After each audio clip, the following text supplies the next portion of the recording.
Banjo-Kazooie and Super Mario 64. It's no overstatement to say that those two games are essential to gaming as we know it nowadays. They discovered how to properly use the 3D space in a clever and creative way, setting the bar for what would come in the years after. Hey everyone, it's me Luiz Estrela from Nintendo Everything, and today let's go back to the late 90s, when Nintendo released two of the greatest 3D platformers ever made. Let's take a look at their similarities, their differences, and why they are so special.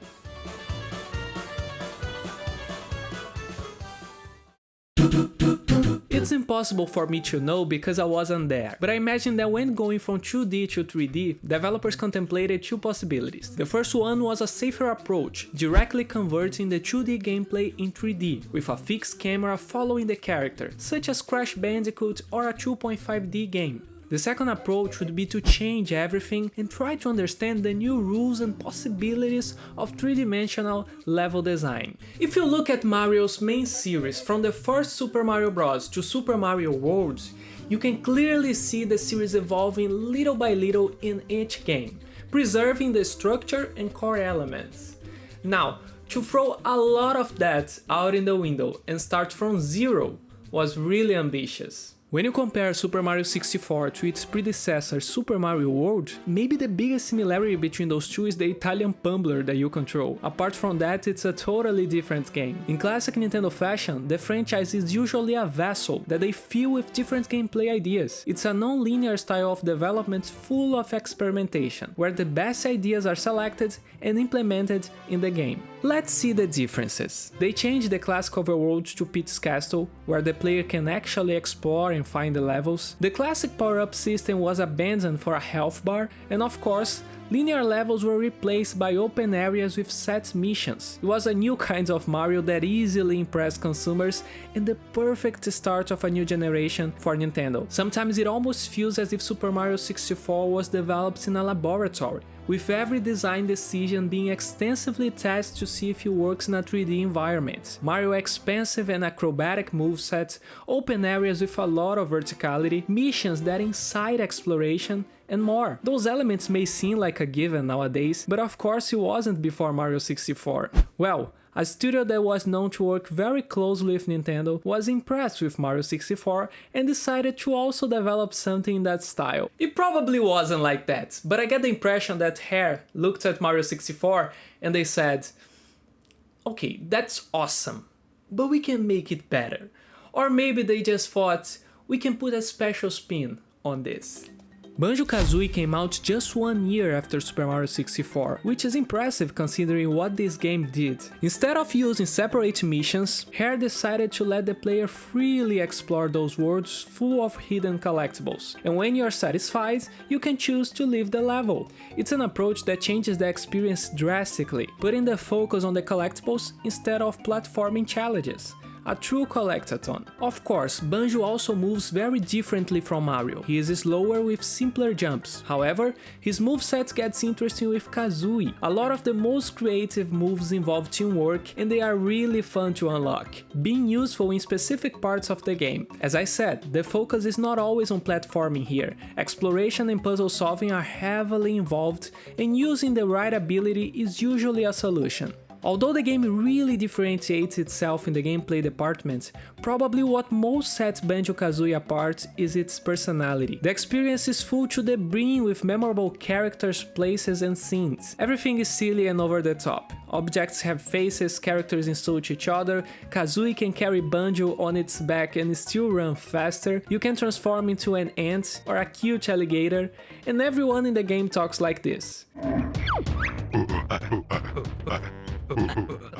The inspiration on Western cartoons is very clear here, and I can only imagine how much fun the developers at Rare had putting all those elements in the game, that despite all the goofiness is really well made. If Mario looks like something from a lab, Banjo probably came from a talented student in an art class where the teacher gave a lot of freedom to create. Okay, that was weirdly specific and I don't know why.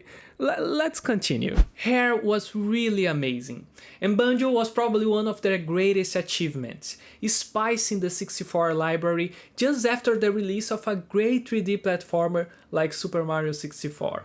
Now, although I recognize that Banjo was a great work, I don't want to put it on a pedestal above Super Mario 64. They are different experiences. You can call Mario 64 a simpler game, but there's a charm in that simplicity. The level design is more focused with tighter objectives.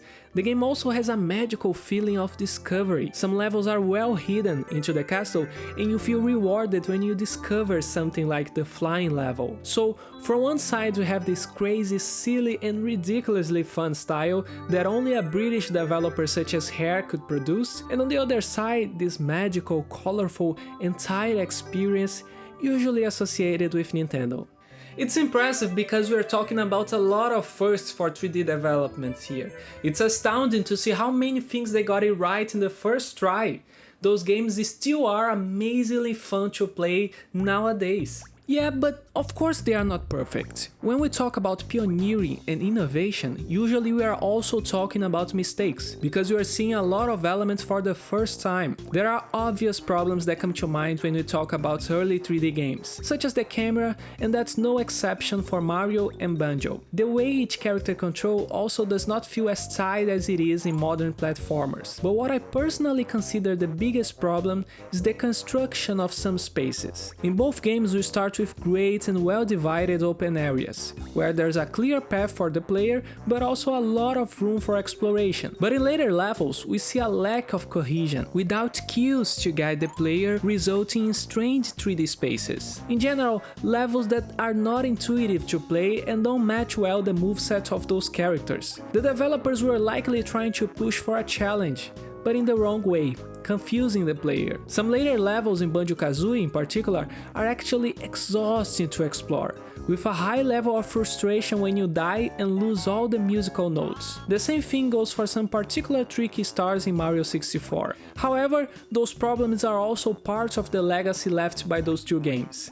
Later we saw others not only using what those two created, but trying to fix those problems and creating new experiences. In fact, there's a particular modern game that I think it's essential for this video. It took a while, but Nintendo finally tried the collectathon hairstyle in a 3D Mario, and the result was amazing. Super Mario Odyssey has the classic Banjo structure with open worlds where you collect a bunch of items without interruption. However, you do that with the best and most acrobatic moves that Mario ever had, heavily inspired by what started in Mario 64. There's also a big amount of classic 3D platforming sections for those that want more than just collecting items. Every single world is designed with a level of care and polish that is fantastic. It's like seeing all of those great ideas that started on the 64 now executed to perfection, with a high budget and modern tools that would be only in the dreams of developers in the 90s. And well, the game has a level of personality that would make Rare really proud, with places and characters that stick to your mind in a fun way. Each world is completely different from the other, with new powers, new areas and new challenges. Oh, and the plot is insane as it can be, with Bowser capturing Peach not only to keep her in a cage, but to marry her. Yeah, it's safe to say that Nintendo took some notes from Rare's book, and that's awesome. At the end of the day, it's always fun to take a look at the past and see how we arrived where we are. And more than that, realize that games with more than 20 years old are still a blast to play. It's sad to see that Banjo, unlike Mario, was unable to refine its formula after Banjo-Tooie, but it's a testament to the game's quality that even after years without a new release, it still is very relevant. And that's it for the video, guys. Now let's see who's the winner of our giveaway on the Pokemon video. Okay, let's start. 3, 2, 1, go! Let's see who it is. That it is, Rowan West. Congratulations, man. He said that he was really excited to swim freely through his suit. That's gonna feel good. Yeah, I didn't play the game yet, but I think it is. Congratulations, man. You just won $20 eShop cards. Check the comments that is pinned down below on this video to get more information on how to receive your prize. Okay? And that's it from me, guys. Thank you so much for watching this video. Until next time, bye!